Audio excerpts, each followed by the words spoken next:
Hello all. I hope everyone's having a good night.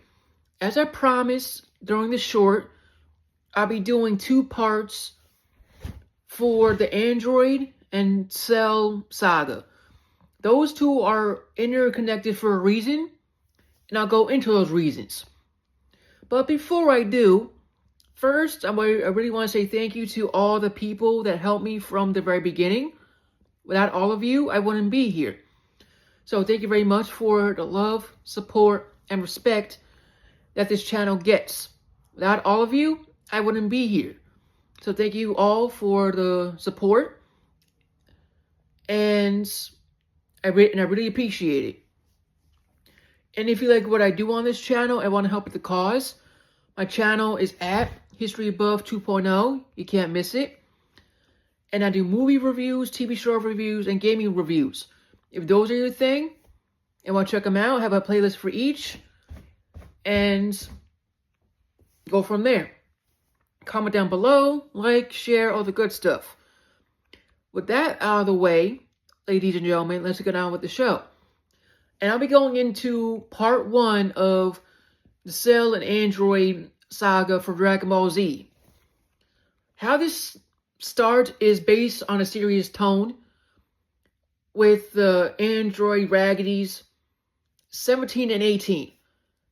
They destroyed everything in their path, killed people just because, for world domination because their creator, I forgot the scientist's name, and he programmed them to do all that. And they killed Super Saiyans, they killed human beings, the whole 9 yards. Even caused destruction for 14 years plus in the future Trunks universe. So, you see Trunks maybe like 10 or 15 years old during this time in the future and everything. And he wants to be trained as a Super Saiyan by the future Gohan when he's all grown up, pretty much. And once he agrees, after the tragedy strikes, something happens to Gohan in Trunks' timeline, which I'm not going to go into, but it involves the androids 17 and 18. And these androids are just dirtbags on all fronts. And they set the tone throughout this whole saga, pretty much. And so comes in a little bit later. But he is intertwined with this for a reason. And there's one reason why, but I'm not going to go into it. That's just a major spoiler, and it gets revealed during the episodes. But when Trunks finds his master, Goku's son, basically massacred, he basically wants to get revenge.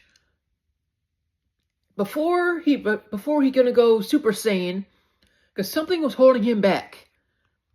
Oh, like you all do, we all hold back until something bad happens or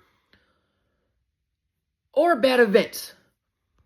So when that happened to him, he was able to turn Super Saiyan during a tragedy. So when that happened, 3 years later, it happens, and he's all grown up by this point. I could guess mid-teenage years, I could assume. And he tries to go against these androids. But he gets cooked on all fronts. And the action for all these fights throughout the saga with the androids and with Cell are amazing on all fronts as well. And I give the creators of Dragon Ball credit is due. They don't make stuff like this anymore. But basically after that, when he gets cooked, he goes to the past to warn the group, the OG group, way back when, before the androids come a couple years down the line. So basically, after he warns them, gives Goku vital information plus medicine that'll help him out with an illness he'll get. I'm not going to go into details about that. And you see Frieza and King Cole in this as well.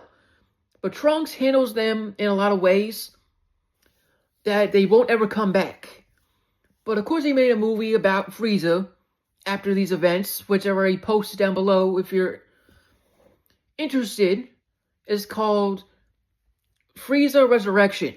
So those events happen after this, in case anyone's interested. So when they get the warning and everything, they basically go to the city and get a lookout. And these androids were just annoying. One was like a mom, and the other had a secret, and also was a slash scientist. In other words, he made himself immortal. And what you see on their uniforms are RR. And that means something. So keep that in mind. And it's basically how to say this correctly, something to do with Goku. That's all I gotta say. So when his plans get foiled, the scientist or creator of these androids tries to run back to his lab. But once that happens, things kind of get out of hand. Because androids 17 and 18, and plus the gang pretty much, see what happened to him. 17 and 18 were just pissed off at him for a certain reason, which again, I won't go into, because that's gonna spoil the whole fun out of this. And deal with him the proper way, in their own way. And Vegeta finally earns something that he wanted for a long time. And when he does earn it, he acts all arrogant. And pretty much that arrogance bites him in the ass eventually. Because one of the androids puts him in his place, and he has to retrain to make sure that doesn't happen again. Same thing happens with Goku and their two sons. Basically, pretty much. So they go into this room to train. And it's like, I think, a year in that room, but it takes a day to train. So Vegeta and Trunks go in that room first. And during that time, Cell emerges. Even before that. But Cell is a pain in the ass, even way worse than androids. But the thing is, with Cell, for him to reach his final form, 17 and 18 are required.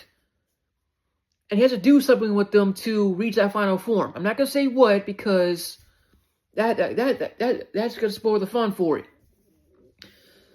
And once that is required, he reaches his final form, and before that, Vegeta cooks him during his second form, and fully embarrassing. It really is. And once he reaches his third and final form, he becomes a menace, and Vegeta gets cooked. It gets reversed. Simply after that, when Cell becomes OP, he announces Cell Games to, announce his authority, I guess, over his power, and go from there. And part 2, I'm going to finish off the story, and I will end it here. So if you like what you heard and want to hear part 2, it's going to be in the works, and I really hope all of you enjoy it. And that will conclude the review section for part 1 for the Cell and Android Saga. And first, I want to say thank you all to the people that encouraged me to do this in the first place. Without all of you, I wouldn't be here. So thank you for the love, support, and respect that this channel gets. I really appreciate it. If you like what you see, want to help out with the cause, since we're almost at 200 subs, maybe like 5 or 6 away. If anyone's interested and want to help out with it, my channel is at HistoryBuff 2.0. You can't miss it. Comment down below, like, share, all the good stuff. Stay tuned for part 2. and I really hope all of you enjoyed it.